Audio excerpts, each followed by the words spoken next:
আজকে আমরা ফটোশপে কি করে হেলানো ছবি ক্রপ টুলের সাহায্যে সোজা করা যায় সেই সম্পর্কে জানবো।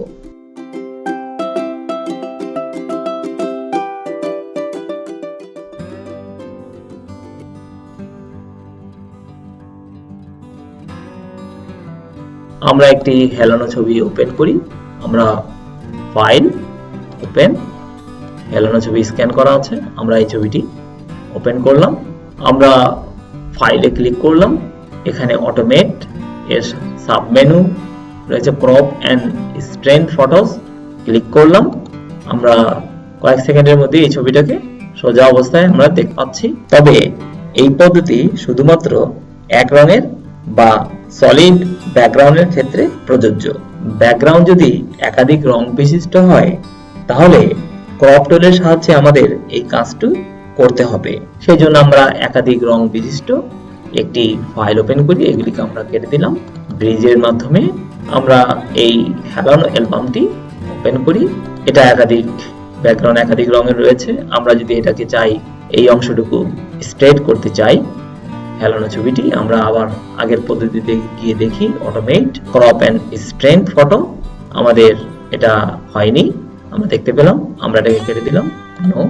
আমরা এবার ক্রপ টুলের সাহায্যে এই কাজটি করব। আমরা বাঁকানো অংশটুকু সিলেক্ট করি, আমরা বাইরে আবার স্কেপ টুল দিয়ে একটু বাড়তি অংশটুকু নিয়ে নিই, একটু বাইরের দিকে আমাদের নিতে হবে। আমরা এটাকে নিলাম। এখানে চার কোণে যখন আমরা মাউস পয়েন্টার নিয়ে যাব তখন এটা একটা রোটেট টুলে পরিণত হবে। আমরা এটাকে এই রোটেট করে এই হেলানোর সাথে সামঞ্জস্য বিধান করব, সমান্তরাল করব। এবার বাকি চারটি চতুষ্কোণের মাধ্যমে আমরা এটাকে সিলেকশনটি ঠিক করব। যতটুকু আমরা নিতে চাই ততটুকু আমরা ক্লিক করে আমরা নিচ্ছি। আমাদের এই অংশটুকু একটু হেলিয়ে নিতে হবে, আবার ঠিক করে নিলাম। আবার এই অংশটুকু আমরা এভাবে স্কুইজ করে দিলাম, এই অংশটুকু স্কুইজ করে দিলাম। আমাদের মোটামুটি সিলেক্ট হয়ে গেছে। আমরা এবার এন্টার বাটনে চাপ দেব।